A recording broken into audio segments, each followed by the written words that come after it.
അപ്പോൾ അച്ഛൻ സുഖമില്ലാതെ കിടപ്പാണ്, അത് കാരണം അച്ഛൻ അടിക്കില്ല. അപ്പോൾ ഞങ്ങൾ നാടകം കാണാനും എല്ലാം കൂടി അമ്മയും കുറച്ച് പേരെല്ലാം കൂടി പോയിരുന്നു നാടകം കാണാനായിട്ട്. അപ്പോൾ നാടകത്തിൻ്റെ ഇടയ്ക്ക് വന്ന് ഇൻ്റർവ്യൂലൊക്കെ വിടില്ലേ, അപ്പോൾ അമ്മയും ഞാനും കൂടി പുറകെ ആ മേക്കപ്പ് റൂമൊക്കെ ഉള്ള സ്ഥലത്ത് അവിടെ എന്നെ കൊണ്ടുപോയി. അവിടെ കൊണ്ടുപോയിട്ട് അപ്പോൾ അവിടുത്തെ മലയാളിയാണെന്ന് പറഞ്ഞു ആദ്യത്തെ ഭാര്യ പങ്കജവല്ലി. അപ്പോൾ അങ്ങേരോട് അമ്മ പറഞ്ഞു, അമ്മയോട് പറഞ്ഞു ഇങ്ങനെ എൻ്റെ മോളാണ്, ഇപ്പോൾ ഞങ്ങൾക്ക് കുറച്ച് പ്രശ്നങ്ങൾ. അമ്മ അവർ അങ്ങോട്ടും ഇങ്ങോട്ടും സംസാരിച്ചപ്പോൾ ഇവർ രണ്ടുപേരും ഒരേ നാട്ടുകാരാണ്, ഒരേ സ്ഥലത്തുള്ള ആൾക്കാരാണ്. അപ്പോൾ വളരെ അടുത്തവർ. അപ്പോൾ അമ്മ പറഞ്ഞു ഞങ്ങൾക്ക് പ്രശ്നങ്ങളാണ്, ഈ കൊച്ചേ ഉള്ളോ, ഇതിനെ അഭിനയിക്കാൻ വിടുന്നുണ്ട് എനിക്ക് എന്നൊക്കെ പറഞ്ഞു. അപ്പോൾ വീട്ടിലൊക്കെ ഞാൻ ചുമ്മാ ഒക്കെ ഇങ്ങനെ പാട്ടൊക്കെ പാടി ഡാൻസൊക്കെ ചുമ്മാ അതൊക്കെ ചെയ്യും, ഈ റേഡിയോയിലുള്ളത് കൊണ്ടല്ല. അപ്പോൾ അമ്മേൻ്റെ വിചാരം എനിക്ക് ഭയങ്കര ഇഷ്ടമെന്നാ.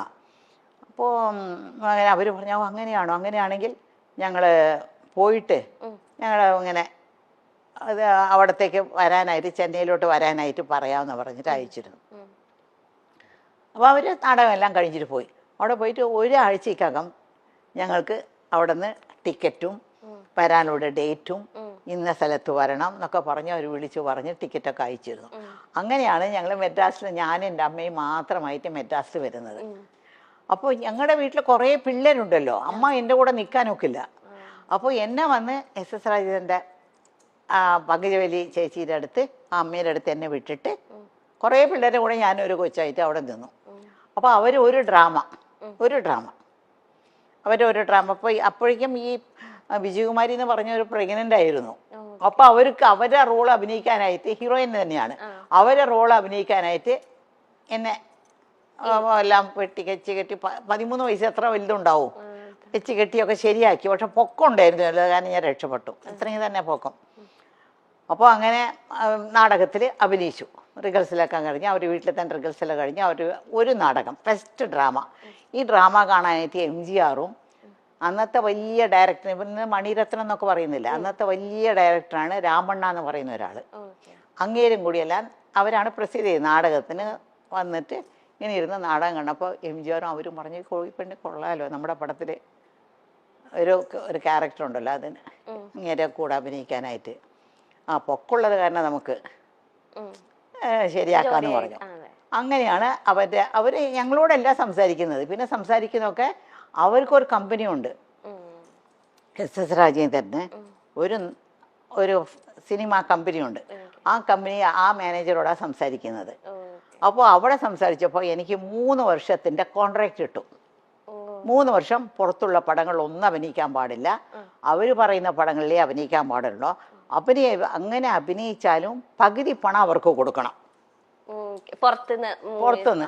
അപ്പൊ അവര് മുഖാന്തരം പോയത് കാരണം എനിക്ക് ഫസ്റ്റ് മൂവി തന്നെ 6000 റുപ്പീസ് ആ കാലത്ത് കിട്ടി. 6000 റുപ്പീസ് എന്നൊക്കെ പറഞ്ഞ ഇന്നത്തെ വലിയൊരു തുകയാണ്. ഞാൻ തനിച്ചാ പോയെങ്കിൽ 600 രൂപ പോലും കിട്ടില്ലായിരുന്നു. അവര് വഴി പോയി ഒരു വലിയൊരു സെറ്റപ്പിന്റെ വഴി പോയത് കാരണം എനിക്ക് 6000 റുപ്പീസ് കിട്ടി. പിന്നെ ആ 3000 രൂപ ഉണ്ടല്ലോ എനിക്ക് കിട്ടേണ്ട, അവർ 3000 രൂപ എടുത്തു, എനിക്ക് 3000 രൂപ. ഞങ്ങൾക്ക് അമ്മയുടെ, എനിക്കൊന്നും അറിയില്ല ഇതൊക്കെ, അമ്മയാണ് കഴുത്തിടുന്നത്. ഞാൻ മേജറല്ലല്ലോ, കഴുത്തിടുന്നു മേടിക്കുന്നു ഒക്കെ അമ്മയാണ്. അപ്പം ഞാൻ അമ്മയോട് ചോദിച്ചേ എനിക്കൊരു ആഗ്രഹമുണ്ട്, എനിക്ക് എന്തെങ്കിലും തരണം, ഇതിൽ നിന്ന് എന്തെങ്കിലും തരണം എന്ന് പറഞ്ഞു. അമ്മ പറഞ്ഞു ശരിയെന്ന് പറഞ്ഞു, ഒരു 50 രൂപ എടുത്തു കൊടുത്തു, എനിക്ക് തന്നു. ഞാൻ ഉടനെ കടയ്ക്ക് പോയിട്ട് ഒരു ഗ്രേപ്പ് വാട്ടർ മേടിച്ചു. ഗ്രേപ്പ് വാട്ടർ എന്നറിയാമോ, ഈ പിള്ളേർക്കൊക്കെ വയറ്റുവേദനയൊക്കെ വന്നാൽ ഒരു മധുരമുള്ള സാധനം കുറച്ചായിട്ട് ഇങ്ങനെ കൊടുക്കും. ഒരു ചെറിയ ടീസ്പൂൺ, ഒരു 1/2 ടീസ്പൂൺ കൊടുക്കും. വയറ്റുവേദന വന്ന് പിള്ളേർ കരയുമ്പോഴേ, കൊച്ചു പിള്ളേർ. അപ്പോൾ ഞങ്ങളുടെ വീട്ടിൽ എപ്പോഴും ഗ്രേപ്പ് വാട്ടർ ഉണ്ടാവും, പക്ഷെ ഞങ്ങൾക്കെല്ലാം തരത്തില്ല, ഏറ്റവും അവസാനത്തെ കൊച്ചിനെ കിട്ടത്തുള്ളത്. അപ്പോൾ ഞാൻ ആ സ്പൂൺ എടുത്ത് നക്കി നോക്കുമ്പോൾ എന്തൊരു മധുരമാണെന്നൊക്കെ തോന്നുന്നു എനിക്ക്. ആദ്യമായിട്ട് എൻ്റെ കാശിൽ ഞാൻ മേടിച്ച ഒരു ഗ്രേപ്പ് വാട്ടർ ബോട്ടിലായിരുന്നു. എന്നിട്ട് ഇത്രയും വലിയൊരു ബോട്ടിൽ 50 രൂപയ്ക്ക് കിട്ടി.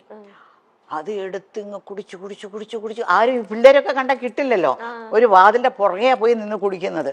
പകുതി കഴിച്ചപ്പോൾ അതിലൊരു ലഹരിയുണ്ട് ആ ഗ്രേപ്പ് വാട്ടറിൽ. പകുതി കഴിച്ചപ്പോൾ തന്നെ എനിക്ക് ഒരു മാരിയായി, മത്ത് പിടിച്ച് തലയൊക്കെ ഒരു മാരിയായി. ഞാൻ പറഞ്ഞു അയ്യോ മതി എന്ന് വിചാരിച്ചിട്ട് പുറത്ത് വന്നിട്ട് ബാക്കിയുള്ളതെല്ലാം അവർക്കെല്ലാം കൊടുത്തു. അതാണ് എൻ്റെ ആദ്യത്തെ ശമ്പളത്തിൽ ഞാൻ ആദ്യം മേടിച്ചൊരു സാധനം. എനിക്കൊന്നും ഇത് അമ്മ എവിടെയും പറയുന്നത് ഞാൻ കേട്ടിട്ടേ ഇപ്പം അമ്മ പറഞ്ഞു ചെന്നൈയിലേക്ക് അമ്മേനെ ആ ഒരു ചേച്ചിയുടെ അടുത്ത് ആക്കിയിട്ട് അമ്മ പോയി. അപ്പം 13 വയസ്സേ ഉള്ളൂ. അപ്പം അമ്മയ്ക്ക് ഇങ്ങനെ ഒറ്റപ്പെടൽ ഇങ്ങനെ അനുഭവിച്ചു? ഒരു പുതിയ സ്ഥലം ഒറ്റപ്പെടൽ അനുഭവിച്ചില്ല. കാരണം ഞാൻ പോയി താമസിക്കുന്നത് പങ്കുചക്കാരെ വീട്ടില്. അവിടെ അവർക്കും കുറേ പിള്ളേരുണ്ട്. ഇന്ന് വരെയ്ക്കും അവരൊക്കെ എൻ്റെ ഭയങ്കര ക്ലോസ് ആണ് അവരെല്ലാം. അവർ 4 ആമക്കളും ഒരു പെണ്ണും. പിന്നെ അവരുടെ ഫാമിലിയിൽ ഒരു ചാക്ക് അരി എന്ന് പറഞ്ഞാൽ അന്നൊക്കെ 100 കിലോ ആണ്. ആ ഒരു ചാക്ക് അരിയാണ് അവർ വീട്ടിൽ ദിവസം ഉണ്ടാക്കുന്നത്. അത്രയും പേര് അവരുടെ വീട്ടിലൊന്ന് ഊണ് കഴിക്കും. ആര് വന്നാലും പോയാലും അവർ വീട്ടിലും ഉണ്ടാവും. MGR പറഞ്ഞ് കേട്ടിട്ടില്ല? MGR വീട്ടിൽ ആര് പോയാലും ഊണ് കഴിച്ചിട്ടേ വിടുള്ളൂ. അതുപോലെ SS രാജേന്ദ്രൻ്റെ വീട്ടിൽ ആര് പോയാലും അവർ ഊണ് കഴിച്ചിട്ടേ പോകാവൂ. ഒരു ചാക്കരി. അപ്പൊ എത്ര പേരുണ്ടാവണം? അത് കാരണം ഒറ്റപ്പെടലേ ഇല്ല എനിക്ക്. കളിച്ചും ചിരിച്ചും ഒക്കെ അങ്ങനെ നടക്കും. അതിനിടയ്ക്കാണ് ഈ പാസം പടത്തിന് പോയി. അങ്ങനെ പോയപ്പോ പിന്നെ അപ്പോഴാണ് പാസത്തിന്റെ ഇത് ആദ്യത്തെ ദിവസം ആ നാടകത്തിലൊന്ന് ആലോചിച്ച് നോക്ക്. ആദ്യത്തെ നാടകത്തിൽ തന്നെ എനിക്ക് MGRന്റെ പടം കിട്ടി. അപ്പൊ MGR ഷൂട്ടിംഗ് ആണ്. വാഹിനി വിജയ എന്ന് പറഞ്ഞ വലിയ സ്റ്റുഡിയോ ഉണ്ട് അവിടെ ആ സ്റ്റുഡിയോയിലാണ് ഷൂട്ടിംഗ് നടക്കുന്നത്. അപ്പോൾ ഷൂട്ടിംഗ് നടക്കുമ്പോൾ ഞാൻ ആദ്യത്തെ ഷൂട്ടിംഗ് തന്നെ ഞാൻ വന്ന് വിളമ്പും, ചോറിങ്ങനെ വിളമ്പും. അതിന് കാര്യം മറന്നുപോയി. അതായത് ആ ആദ്യത്തെ ഷൂട്ടിങ്ങിൽ തന്നെ അത് 2 ഭാഷയിലെടുക്കുന്നത്, തെലുങ്കിലും തമിഴിലും. ഇപ്പോൾ ഒക്കെ ഒരു പടം ഇപ്പോൾ മണിച്ചിത്രത്താഴ് എടുത്തുകൂടെ നല്ലതുപോലെ ഓടിയ പിന്നെയാണ് അവിടെ മുത്തു എന്ന് പറഞ്ഞെടുത്തത്. അത് വേറെ ദിവസം നല്ല ഓടിയ. അത് അന്നത്തെ അങ്ങനെയല്ല. NTR എന്ന് പറഞ്ഞാൽ അവിടുത്തെ ഏറ്റവും വലിയ തെലുങ്കിലെ ഹീറോ ആണ്. MGR ഇവിടെ തമിഴ്നാട്ടിലെ വലിയ ഹീറോ ആണ്. NTRന്റെ പേരായിട്ട് ശാരദ, നമ്മുടെ ശാരദയില്ലേ, ആ ശാരദയും ഞാൻ MGRന്റെ പേരായിട്ട്. ഇപ്പോൾ ആദ്യം ഒരു ഷോട്ട് ഞാൻ അഭിനയിച്ച് പോയിട്ട് കഴിഞ്ഞ പിന്നെ ഞാനും MGR വന്നിരിക്കും. ആ ലൈറ്റപ്പ് ഇങ്ങനെ 2 പേരും ആ ലൈറ്റപ്പിൽ തന്നെ അവർ 2 പേരും അഭിനയിക്കും. വേറെ ലൈറ്റപ്പോ വേറെ ദിവസമോ വേറെ സെറ്റല്ല. ആ സെയിം സെറ്റ് സെയിം ലൈറ്റപ്പിൽ ഓരോ ഷോട്ട് അങ്ങനെയാണ് എടുത്തുകൊണ്ടിരുന്നത്. എൻ്റെ ആദ്യത്തെ ഷോട്ട് എന്ന് വെച്ചാൽ MGRക്ക് ഞാൻ ചോറിങ്ങനെ വിളമ്പിയോണ്ട് അങ്ങേരെ ഒരു ചോറെടുത്ത് എൻ്റെ വായിൽ ഇങ്ങനെ വെച്ച് കൊടുക്കും. ഫസ്റ്റ് ഷോട്ട് അതാണ്. എൻ്റെ ജീവിതത്തിലെ ആദ്യത്തെ ഷോട്ടാണത്. അപ്പോൾ അത് അടുത്ത സെറ്റിൽ ഭാസ്കര മാസ്റ്റർ ഭാഗ്യജാതകം എന്നൊരു പടം തുടങ്ങി. അപ്പോൾ സത്യ സാറും ഉണ്ട് അവിടെ. അപ്പോൾ ഭാസ്കര മാസ്റ്റർ സത്യ സാർ ഇവിടെ അടുത്ത സെറ്റിൽ ഒരു മലയാളി പെണ്ണ് അഭിനയിക്കുന്നുണ്ടെന്ന് പറഞ്ഞു. അതിന് തമിഴ് വരാതെ ഒരുപാട് പാടുപെടുന്നുണ്ട്. പക്ഷെ അങ്ങനെ പഠിപ്പിച്ചാണ് എടുത്തുകൊണ്ടിരിക്കുന്നത്. ആദ്യത്തെ ദിവസം അവർ 2 പേരും എൻ്റെ ഷൂട്ടിങ് കാണാൻ വന്നിട്ട് അവർക്ക് ഇഷ്ടപ്പെട്ടിട്ട് അവിടെ തന്നെ അമ്മയുണ്ടല്ലോ അവിടെ സംസാരിക്കാൻ, അമ്മയോട് സംസാരിച്ചിട്ട് ഇവിടെ ഒരു 5-6 ദിവസം ഷൂട്ടിംഗ് ഉണ്ടായിരുന്നു. ആ ഷൂട്ടിംഗ് കഴിഞ്ഞുകൊണ്ട് നേരെ ഞാൻ ബാക്കി ജാതകം അഭിനയിക്കാൻ വന്നു. ഇത് ആദ്യം തുടങ്ങിയാലും റിലീസായത് ആദ്യം ബാക്കി ജാതകമായിരുന്നു. ആക്ട് ചെയ്തത് തമിഴാണെങ്കിലും ഇതായിരുന്നു. അതായിരുന്നു. ഇപ്പത്തെ പോലത്തെ വെച്ചിട്ടുണ്ടെങ്കിൽ ഇപ്പൊന്ന് വെച്ചാൽ പക്ക ഷീറ്റ് ഇട്ട് ഇത്ര ദിവസം ഒരു പടം അല്ലെങ്കിൽ എല്ലാം ഓർഗനൈസിങ് ആദ്യം തന്നെ വിസിറ്റ് ചെയ്യും പ്ലേസ് എവിടെയൊക്കെ ഷൂട്ട് ചെയ്യേണ്ടത്. അമ്മയുടെ ഒക്കെ കാലത്തെന്ന് വെച്ചിട്ടുണ്ടെങ്കിൽ ഒരു ബിൽഡിങ് അല്ലെങ്കിൽ ഒരു സ്പേസ് എടുത്തിട്ട് 3 ഫ്ലോർസ് അത് 3 വീടായിട്ട് സെറ്റ് ചെയ്യുക. അപ്പൊ ഒരു ഫ്ലോറിൽ നിന്ന് അടുത്ത ഫ്ലോറിലേക്ക് പോകുന്നത് അടുത്ത പടമാണ്. ആ ഫ്ലോറിലല്ല, ഈ സ്റ്റുഡിയോ അടുത്ത സ്റ്റുഡിയോ അല്ലെ, ഈ ഫ്ലോറിൽ നിന്ന് വേറെ ഫ്ലോർ, അവിടെ നടന്ന് കുറച്ച് അങ്ങോട്ട് പോകണം. ഒരു AVM സ്റ്റുഡിയോ എന്ന് പറഞ്ഞാൽ 40 ഏക്കറിലാണ് AVM സ്റ്റുഡിയോ ഉള്ളത്. മനസ്സിലായോ? അപ്പോൾ ആ AVM സ്റ്റുഡിയോയില് ഒരു 10-30 സെറ്റുകളുണ്ട് അവിടെ, ഫ്ലോറുകളുണ്ട്. അപ്പൊ ഈ ഫ്ലോറിൽ നിന്ന് നടന്ന് ഇപ്പൊ നിങ്ങളുടെ ഇവിടെ നിന്ന് ഇറങ്ങിയില്ലേ, അടുത്ത ഫ്ലോറിലേക്ക് പോകണം. അവിടെയാണ് തെലുങ്ക്, തമിഴ്, കന്നഡം, ഹിന്ദി എല്ലാ പടങ്ങളുടെ ഷൂട്ടിങ്ങിന് മാറി എല്ലാവരും മാറി എടുക്കും.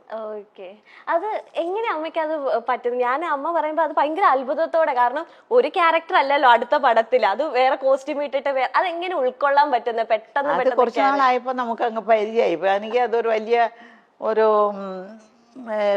ഒരു പാടായിട്ടൊന്നും തോന്നിയിട്ടില്ല, കഷ്ടമായിട്ടൊന്നും തോന്നിയിട്ടില്ല.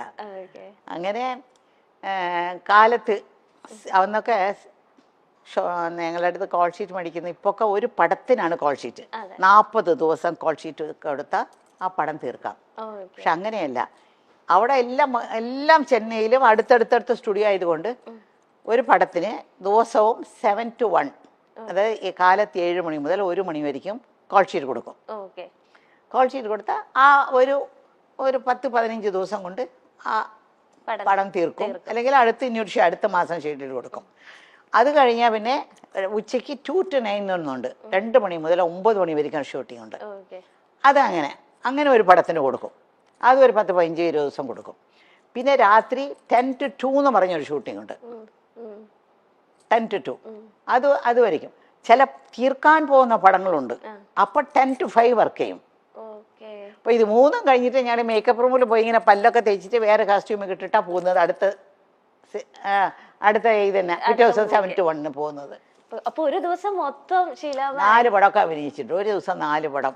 ഇപ്പൊ രാവിലെ നോക്കിയാ ഷീലാമ്മ, ഞങ്ങൾ അന്ന് നസീർ സാറിന്റെ നായികയായി കാണുമ്പോഴും ഇപ്പൊ കെന്ന ഷോയിൽ വന്നിരിക്കുമ്പോഴും സൗന്ദര്യത്തിന്റെ കാര്യത്തിൽ ഷീലാമ്മയെ കടത്തിവെട്ടാൻ ഇവിടുത്തെ ഒരു നായിക നടിക്കും സാധിക്കില്ല. എന്താണ് ഷീലാമ്മയുടെ ഈ സൗന്ദര്യ രഹസ്യം? അയ്യോ, ഇതെന്തോന്നാ ചോദ്യം? ഇത് എല്ലാ നടികളോടും നിങ്ങൾ ചോദിക്കുന്ന ചോദ്യമല്ലേ? വേറെ പുതിയതായിട്ട് വല്ലതും ചോദിക്കൂ. എനിക്കത് അന്ന് നല്ല സൗന്ദര്യമൊന്നും ഇപ്പോഴില്ലെന്ന് എനിക്ക് നല്ലപോലെ അറിയാം. ഓർഡിനറി ഒരു സ്ത്രീ, ഈ പ്രായത്തിന് ഒത്ത ഒരു സ്ത്രീ ആയിട്ട് ഞാൻ എന്നെ കാണുന്നുള്ളൂ. പക്ഷെ ഞാൻ ആദ്യമായിട്ടാണ് ഷീലാമ്മനെ നേരിട്ട് കാണുന്നത്.